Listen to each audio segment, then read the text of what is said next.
Somewhere in Alaska, there is probably still a hole in the ground with a rifle in it, a 30-06 with a telescopic sight, a hand-cranked radio, 150 feet of climbing rope, skis, explosives, a silenced pistol, and $500 in gold and silver coin, because whoever buried it assumed that by the time somebody came back for it, American paper money might not be worth anything.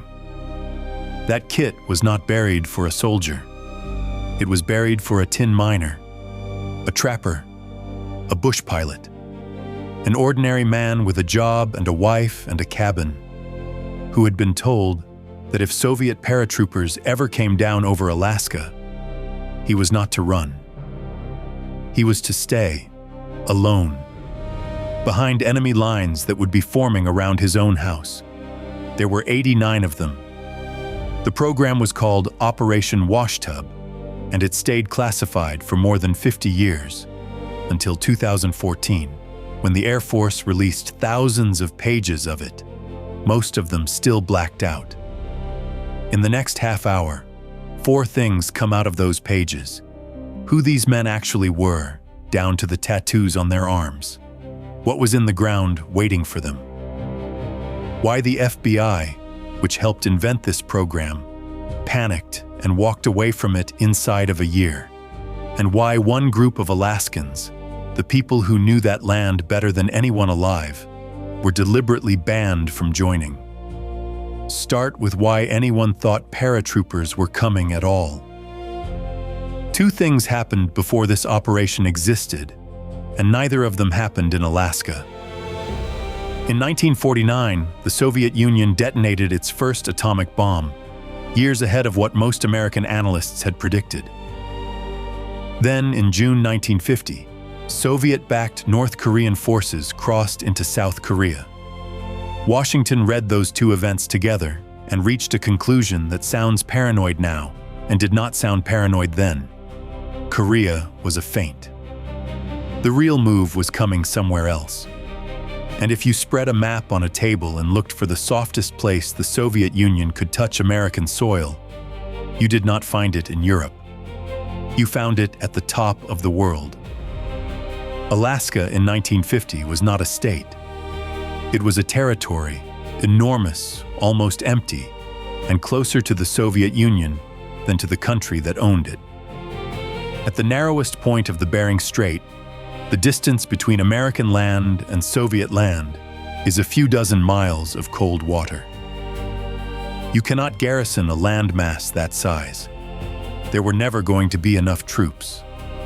Which brings us to a meeting on the 27th of January 1950 at Fort Richardson, outside Anchorage. The room belonged to a U.S. Navy captain named Minor Heine, Director of Intelligence for Alaskan Command.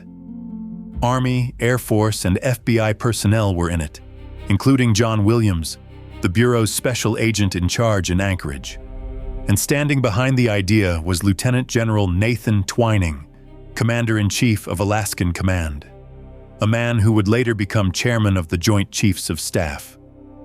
Heine put a proposal on the table, and it is worth understanding how strange it was. Almost all military planning assumes you hold. This planning assumed you don't. It assumed the paratroopers land. It assumed Nome, Fairbanks, Anchorage, and Seward are taken. It assumed regular American forces are pushed out or destroyed. And then it asked the question nobody in that era liked asking out loud. When that happens, who is still there? Because the moment those towns fall, the United States goes blind in Alaska. No eyes on the enemy. No count of their strength. No idea which direction they're moving. Heine's answer was a network of private citizens, already living in the right places, who would simply not evacuate. They wouldn't fight. They would watch, count, and radio out what they saw, and keep doing it for as long as the occupation lasted. In March 1950, he sent it up the chain. It went all the way to the Joint Chiefs of Staff, and the Joint Chiefs approved it. Then it changed hands. The operational lead went to the Air Force Office of Special Investigations, OSI, which had itself only just been created. At its head was a man named Joseph F. Carroll, and Carroll was not an airman. He was a former FBI official and a protege of J. Edgar Hoover, installed to build the Air Force's investigative arm in the Bureau's image. He would later become the first director of the Defense Intelligence Agency. So this was never a purely military operation. It carried the Bureau's instincts in its bones: informants, background checks, quiet files kept on ordinary people. In June 1951, the program was formally christened. A letter went to Hoover assigning it a code name, and somebody chose one of the least dramatic words in the English language: washtub. The FBI, meanwhile, kept its own separate name for the same program internally. They called it STAGE. 2 agencies, 1 network, 2 code names, so that even the paperwork couldn't be cross-referenced by anyone who found half of it. Which left the practical question: out of everyone in Alaska, who do you actually ask? The pool was enormous. FBI documents put the number of Alaskans who could theoretically fit the profile as high as 40,000. From 40,000, they took 89. And the criteria tell you exactly what kind of person they were hunting for. The agent could not have any known tie to the military or to any intelligence service, because Soviet occupation forces would be trained to round those people up in the first week. He had to be a permanent resident with an established livelihood and a legitimate, boring, unquestionable reason to be out in the middle of nowhere. Bush pilots were close to perfect. A bush pilot already flew to mining camps and remote villages for a living. Nobody would think twice about him being anywhere in Alaska, and from the air he could count vehicles, aircraft, and troop positions across 100 miles in an afternoon. Trappers, hunters, and miners were the same logic on foot. Men who could read weather, cross ice, live off the country, and vanish into it without leaving a trace. The skills that made them completely unremarkable in Alaska were exactly what made them valuable in Washington. The average age of a washtub agent was around 50, not young men, established ones. Men with reputations, with routines, with a place in a town, which was the whole point, because a stay-behind agent's cover isn't a false identity. It's his actual life. Now, how do you find these people without advertising? You use people who already know everyone. The Bureau leaned on its local network, federal judges, the head of the U.S. Fish and Wildlife Service in Anchorage, an Anchorage physician, and asked them, quietly, who could be trusted. And the character sketches that came back are the strangest thing in the entire declassified file. One candidate was a professional photographer in Anchorage who had one arm. The memo recommends him partly on that basis. The reasoning being that if the Soviets swept the population into labor battalions, a one-armed man would be no use to them and might be left alone. The same memo describes him as crafty, reasonably intelligent, and physically brave, and it offers evidence for the courage. The man had once volunteered to guide a party hunting Kodiak bear armed with bows and arrows. That is what a washtub personnel file looks like. Not a psychological profile, a neighbor's opinion written down by a federal agent. The men who made the cut were flown out for training, first to Washington, D.C. in the early phase, later to Seattle, and what they were taught should stop you. Encoding and decoding messages, surreptitious photography, how to photograph enemy movement without ever visibly holding a camera, recognition of Russian uniforms and Soviet methods, basic Russian English translation, building and maintaining a cover story, methods of interrogation, the recruitment of informants, how to turn a frightened neighbor into a source. and cold-weather guerrilla leadership, not just surviving the winter, but leading other men through it, under occupation. Trappers and miners being trained by the United States government in the craft of the resistance agent. And the network they were being fitted into was built to fail safely. Alaska was carved into zones. Zones were run as compartmentalized cells, a principal agent over a handful of sub-agents, none of whom knew the others. Headquarters sat outside the territory. If one man was taken and broke, he could only give up a fragment. Which brings us to the line the planners drew through that pool of 40,000. Alaska natives were excluded from Operation Washtub, deliberately, as a matter of policy. The people whose ancestors had read that land for thousands of years. Men who had served with documented distinction in the Alaska Territorial Guard and in the regular armed forces during the Second World War. Banned from a program whose entire purpose was surviving on terrain they knew better than any recruiter in that room ever would. And here is where I have to be straight with you, because this is the part that gets softened when this story is told. The declassified record does not stay silent about why. An FBI document states the reason outright, that selection from Eskimo, Indian, and Aleut groups should be avoided, citing what it called propensities to drink to excess and their fundamental indifference to constituted governments and political philosophies. That is the reasoning. In writing, in a federal file. It is not an intelligence judgment.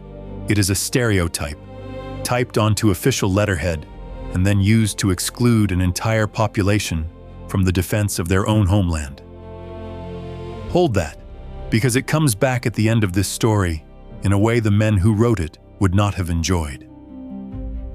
For now, 89 men were selected, trained, and sent home to Nome and Fairbanks and the gold camps. And then the government put something in the ground for each one of them. A stay-behind agent is only as good as what he can reach after the towns fall. So the Air Force buried caches. The early ones were survival stock: food, fuel, clothing, medicine, radios. The later ones were something else entirely.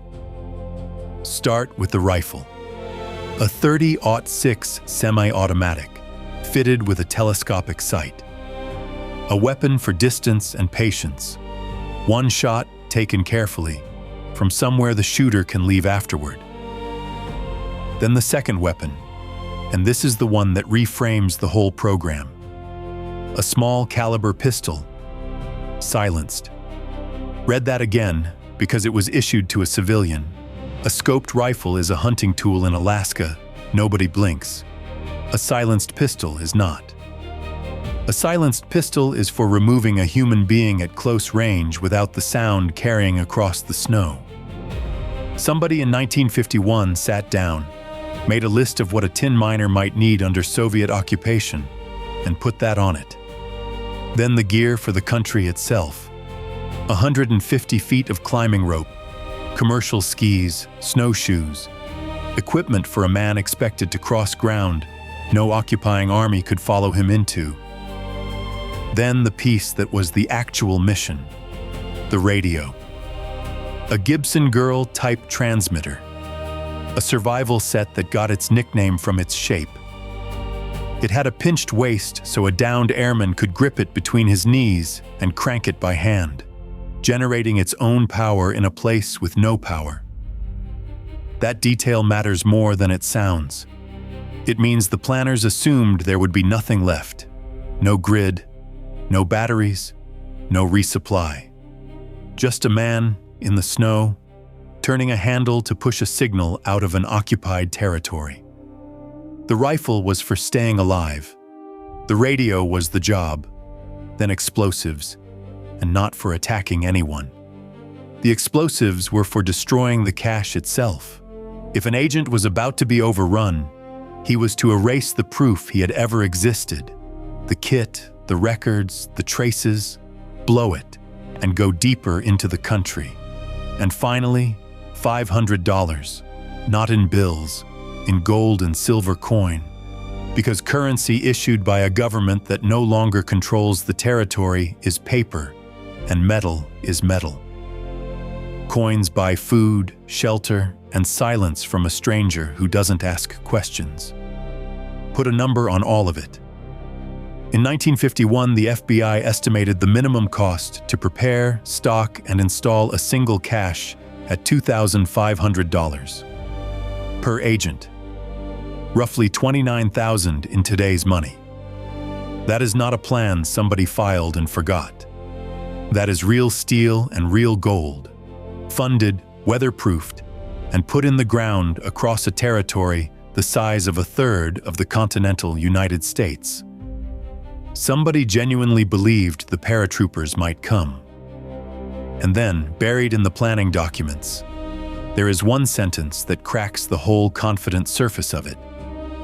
Washtub was given a second mission. Beyond watching the enemy, the agents were also to assist the escape and evasion of downed American aircrews, helping shot-down pilots slip out of Soviet-held territory. Humane on its face. But look at why it was added. A planning document notes, dryly, that some agents might not be too enthusiastic about being left behind in enemy-occupied areas for an indefinite period of time. Sit with that, because it is the most honest sentence in 3,000 pages. The men who built this operation wrote down, in an official file, that the men they had recruited might not want to do it. And their solution was not to change the mission. It was to add a warmer one alongside it. Rescue pilots, save Americans. So the assignment had something in it a man could hold on to. Because the actual assignment was this: stay in your cabin while the enemy holds your town. Watch your neighbors under occupation. Radio out coordinates. And then keep waiting. Indefinite. There was no extraction plan, no rotation, no date. Nobody was coming to get these men, and the file says so by saying nothing at all about it. Now hold two things at once. The caches say we are certain this is coming, and we are ready. That one sentence says we know what we're asking, and we're not sure they'll do it. That tension is the real story of Operation Washtub, and it turns out the people who felt it most acutely were not the trappers. They were at FBI headquarters. Here is the part that almost never gets told, and it inverts everything you've just heard. The FBI hated this operation. Not later. Not after it went wrong. From the first meeting. Remember John Williams, the Anchorage special agent in charge who sat in Captain Heine's office at Fort Richardson in January 1950? He went back to his office and wrote to Hoover that the plan, even if approved, did not appear to be feasible for a number of reasons. That is the Bureau's man in Alaska, on day one, telling the director this will not work. It went up from there. In an October 1950 review, FBI Assistant Director Hugh Clegg was blunter. Every phase of it I consider objectionable from an FBI standpoint. Every phase. And the Bureau's field performance matched its opinion. Anchorage was supposed to be producing candidates. By the 6th of September, 1951, more than a year into the search, they had identified 69 possible recruits. Out of a pool, the documents themselves put at 40,000. That is not a search running at full speed. Then Hoover made the call, and his reasoning survives in his own handwriting in a memo margin. He was not worried about the agents. He was worried about the Bureau. His concern, scrawled in the margin, was that if a crisis actually came, the FBI would be sitting in the middle of another Pearl Harbor and would take part of the blame for it. That is the whole calculation, in one line. A Soviet invasion of Alaska would be a catastrophe. But for J. Edgar Hoover, The more immediate catastrophe was the FBI's name being attached to a network of 89 civilians when the catastrophe arrived. His instruction to his people was 2 words long: get out. In September 1951, barely 3 months after the operation had even been given its code name, the FBI withdrew from Operation Washtub. They kept doing background checks. Beyond that, they wanted nothing to do with it, which left the Air Force Office of Special Investigations running a nationwide-scale covert network, alone, for the next 8 years. Now go back and look at everything from Act 1 again. The confident joint enterprise, the 2 agencies, the 2 code names. That architecture existed for about a year. What actually ran from 1951 to 1959 was one young agency holding a program the other one had walked out on, with the men already recruited, the caches already in the ground, and no way to untell 89 Alaskans what they had been trained to do. Hoover was right about one thing, by the way. The Soviets never came. He just wasn't right for the reasons that would make him look good. Nearly 3,000 pages were declassified, and the overwhelming majority of the candidate names are blacked out. A few came through. Guy Raymond, a tin miner who worked at Lost River, out on the Seward Peninsula, the far west of the territory, close to the coast, close to the water that separated American land from Soviet land. Born in 1900 in Hardy, Nebraska, heavyset, and the file records his tattoos: a dagger on the left arm, an eagle on the right. That is what a surviving stay-behind record actually looks like. Not a grand narrative, a birthplace, a trade, and the marks on a man's skin. The details an investigator writes down to be certain he has the right person. The file gives us Guy Raymond's tattoos. It does not give us one word about what he thought of any of this. Then Ira Weisner of Rampart, a gold mining town on the Yukon River, deep in the interior, remote even by Alaskan standards. The kind of place a man could disappear from and nobody downriver would notice for weeks. Which was not a problem for Washtub. It was the qualification. Nobody had to teach Ira Weisner how to live invisibly. He already did. And Dighton Ab Gillard. Another name through the redactions, another private citizen written into a classified military file, and almost nothing else. 3 names, 86 blanks. But the name that draws everyone is the one the documents refuse to write down. Bob Reeve. If you know anything about Alaskan aviation, you know him. Reeve pioneered glacier flying in the 1930s, putting aircraft down on ice where the accepted wisdom said no aircraft could land. During the Second World War, he flew military supply runs into the Aleutians, one of very few civilian pilots cleared to operate in an active combat zone. He founded Reeve Aleutian Airways. Jimmy Doolittle said Reeve proved the airplane was the key to Alaska's future. He is exactly the man Washtub's planners would have wanted, and they would have wanted him badly. So here is what the declassified file contains: a background check request, and the request identifies its subject not by name, but by job title: General Manager of Reeve Aleutian Airlines. A position, the record shows, that exactly one human being ever held. The documents never write Bob Reeve next to Washtub. They describe a chair, and only one man ever sat in it. That is inference. It is not confirmation. And the gap is itself informative, because it means that even inside classified paperwork, they avoided putting the thing down plainly. Which brings us to his son. Richard Reeve, speaking on the record years later, said his father never mentioned Operation Washtub. Not once. No written record, no hint, nothing. If Bob Reeve was one of the 89, he carried it to his death in 1980 without a syllable. But asked whether his father could have been involved, Richard didn't say no. He said he wouldn't be a bit surprised, and he offered a reason. His father, he noted, kept notably close relations with the security personnel at Elmendorf Air Force Base. Careful phrasing, a son declining to claim knowledge and pointing at a pattern he'd watched his whole life. And there is one more piece of Bob Reeve worth putting beside it, because it complicates him.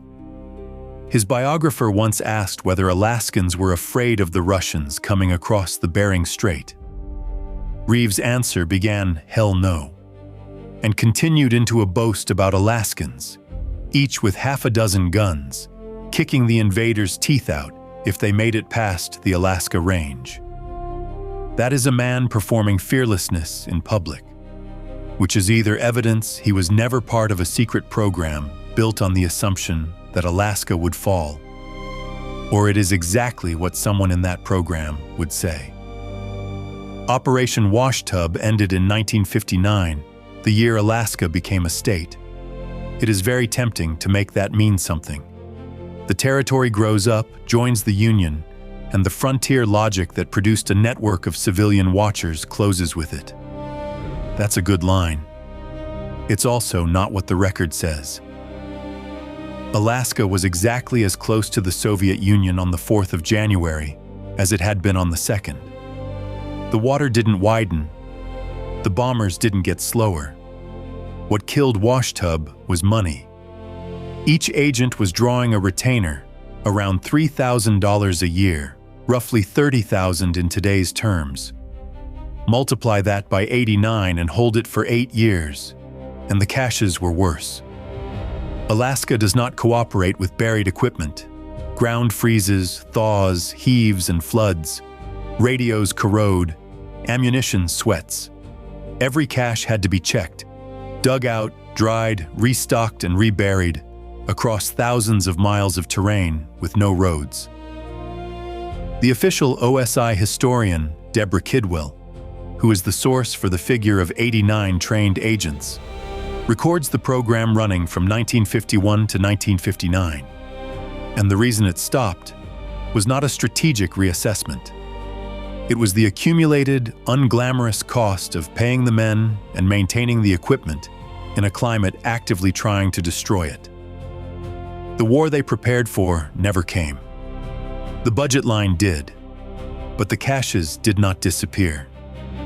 Kidwell notes that they were converted to peacetime use, survival caches, sitting out in the country, serving lost hunters and downed pilots for years afterward, which is a quietly perfect ending for this operation.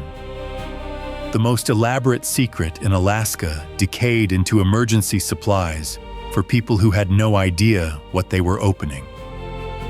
And there is one more thing that outlived Washtub, and it is the payoff to the ugliest part of this file. Remember the exclusion. Remember the sentence about indifference to constituted government. Within a few decades, the Alaska National Guard's Eskimo Scouts, drawn from the same native communities that Memo had ruled out, were the standing eyes of the United States along the western Alaskan coast, watching the strait, reporting what came across it, continuing that duty long after the rest of the country had stopped thinking about the Cold War at all. The exact job Operation Washtub was built to do. Done, in the end, by the people it refused to let in. So what does the file actually leave us with? 89 men, 3 of whom we can name.